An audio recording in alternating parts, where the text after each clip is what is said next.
मैं सरोज पंडित स्वागत करती हूँ अपने यूट्यूब चैनल में आप सभी लोगों का। मैं सभी यूट्यूब फैमिली को हाथ जोड़कर सादर प्रणाम करती हूँ और आप लोगों के बीच एक छोटा सा फिल्मी तर्ज पे गीत सुनाने जा रही हूँ जो कि बहुत ही प्यारा है। वीडियो पसंद आए तो कृपया चैनल को लाइक, शेयर तथा सब्सक्राइब करें और कमेंट करके ज़रूर बताइएगा कि मेरा गाना कैसा लगा आप लोगों को। जिन्होंने अभी तक मेरा चैनल सब्सक्राइब नहीं किया है, प्लीज़ लाल वाला बटन दबाकर चैनल सब्सक्राइब कर लीजिए। आशा करती हूँ यह गीत आप सबको ज़रूर पसंद आएगा। फेंक दिहल थारिया हो फेंक दिहल थारिया बलाम दिहल गारिया बताई दिहले ना हमें नहीं हरे कराहिया बताई दिहले ना। फेंक दिहल थारिया हो फेंक दिहल थारिया बलाम दिहल गारिया बताई दिहले ना हमें नहीं हरे कराहिया बताई दिहले ना। हमें नहीं हरे कराहिया बताई दिहले ना। फेंक दिहल थारिया बलाम दिहल गारिया बताई दिहले ना हमें नहीं हरे कराहिया बताई दिहले ना। सुनीला कि ससुरा में बड़ा दुख होला, गलती जे करबू तो जानी जई है टोला। सुनीला कि ससुरा में बड़ा दुख होला, गलती जे करबू तो जानी जई है टोला। समय से जो देबू नाही हो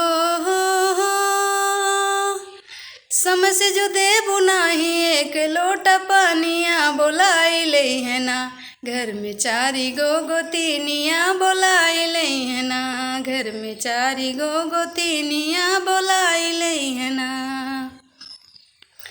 सुनीला कि ससुरा में बड़ा दुख होला, गलती जे करबू तो जानी जई है टोला। सुनीला कि ससुरा में बड़ा दुख होला, गलती जे करबू तो जानी जई है टोला। समय से जो देबू नाही हो समय से जो देबू नाही एक लोटा पानिया बोलाई ले है ना। घर में चारी गो गोतिनिया बोलाई ले है ना। घर में चारी गो गोतिनिया बोलाई ले है ना। फेंक दिहल थारिया हो फेंक दिहल थारिया बलाम दिहल गारिया बताई दिहले ना हमें नहीं हरे कराहिया बताई दिहले ना। हमें नहीं हरे कराहिया दिखाई दिहले ना। असमन करेला नैहर चली जाई, केतनो बोलाई है लवाटी के नाई। असमन करेला नैहर चली जाई, केतनो बोलाई है लवाटी के नाई। माजी माजी बर्तन हम हाथ कैनी करिया बताई दिहले ना। हमें नहीं हरे कराहिया बताई दिहले ना।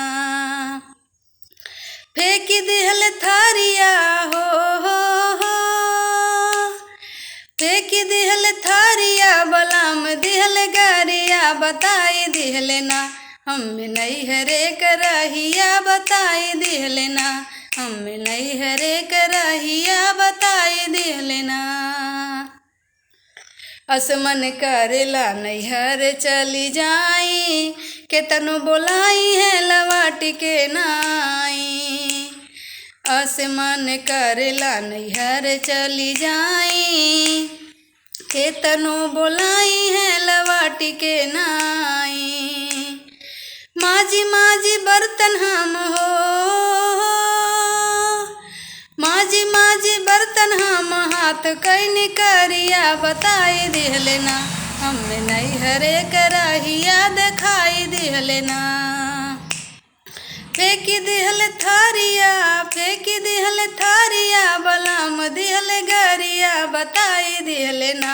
हमें नैहरे कराहिया बताई दिहले ना। लिख लिख चिट्ठिया उ हम के पठावे, पढ़यू न आवे हमरा जियरा दुखावे। लिख लिख चिट्ठिया उ हम के पठावे, पढ़यू न आवे हमरा जियरा दुखावे। देखती सूरतिया उनकर, देखती सूरतिया उनकर हो, देखती सूरतिया उनकर ताकिला डगरिया बताई दिहले ना। हमें नैहरे कराहिया बताई दिहले ना। हमें नैहरे कराहिया बताई दिहले ना। लिख लिख चिट्ठिया उ हम के पठावे, पढ़हु न आवे हमरा जियरा दुखावे। लिख लिख चिट्ठिया उ हम के पठावे, पढ़हु न आवे हमरा जियरा दुखावे। देखती सूरतिया उनकर हो, देखती सूरतिया उनकर ताकिला डगरिया बताई दिहले ना। हमें नैहरे कराहिया दिखाई दिहले ना।